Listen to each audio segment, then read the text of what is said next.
నమస్తే, welcome to YoYo TV.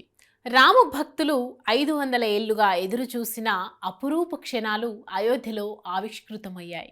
ఎట్టకేలకు జన్మభూమిలో జగదభిరాముడు కొలువుదీరాడు. దివ్య ముహూర్తాన ప్రధాని మోడీ సమక్షంలో బాలరాముడి విగ్రహ ప్రాణ ప్రతిష్ఠ కార్యక్రమం అత్యంత వైభవంగా జరిగింది.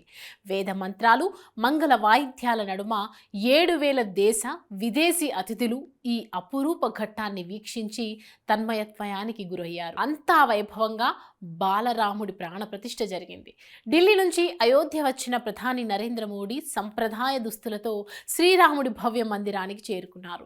రాముడికి ప్రత్యేక వస్త్రాలను తీసుకుని వచ్చి పండితులకు సమర్పించారు. ప్రాణ ప్రతిష్ఠ కార్యక్రమానికి ముఖ్య యాజమాన్గా మోడీ వ్యవహరించారు. ప్రధాని మోడీ సమక్షంలో ఆలయంలో తొలుత ప్రత్యేక పూజలు చేశారు. వేద మంత్రాలు, మంగళ వాయిద్యాలతో ఈ కార్యక్రమాన్ని నిర్వహించారు. ప్రధాని మోడీ పక్కనే ఆర్ఎస్ఎస్ అధినేత మోహన్ భగవత్, ఉత్తరప్రదేశ్ ముఖ్యమంత్రి యోగి ఆదిత్యనాథ్ ఆసీనులై పూజలో పాల్గొన్నారు. తర్వాత గర్భగుడిలో రామ్లల్లా విగ్రహం వద్ద ప్రధాని మోడీ ప్రాణప్రతిష్ఠ క్రతువును చేపట్టారు. వేద మంత్రోచ్చారణ మధ్య పూజాధికారులు నిర్వహించారు.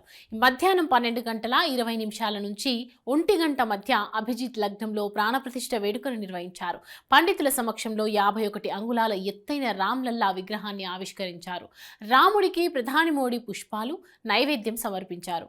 అనంతరం శ్రీరాముడికి ప్రధాని హారతి ఇచ్చారు. విల్లు, బాణం ధరించి బంగారు ఆభరణాలతో అద్భుతంగా అలంకరించిన బాలరాముడిని చూసి భక్త కోటి పులకరించింది.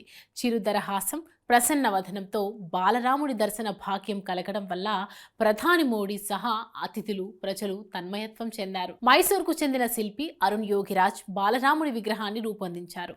51 అంగుళాల పొడవైన బాలరాముడి విగ్రహం దైవత్వం ఉట్టిపడేలా భక్తులను మంత్రముగ్ధుల్ని చేసేలా తీర్చిదిద్దారు.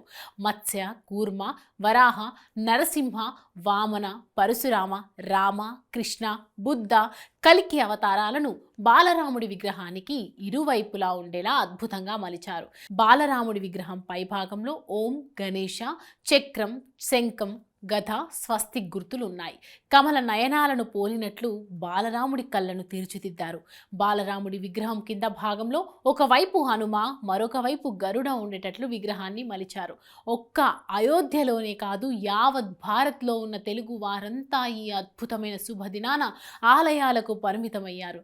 ప్రతి ఆలయంలో శ్రీరామ నామస్మరణాలతో మారుమోగాయి. భారీ ఎత్తున భక్తులు ఆలయాల్లో జరిగిన పూజల్లో పాల్గొన్నారు.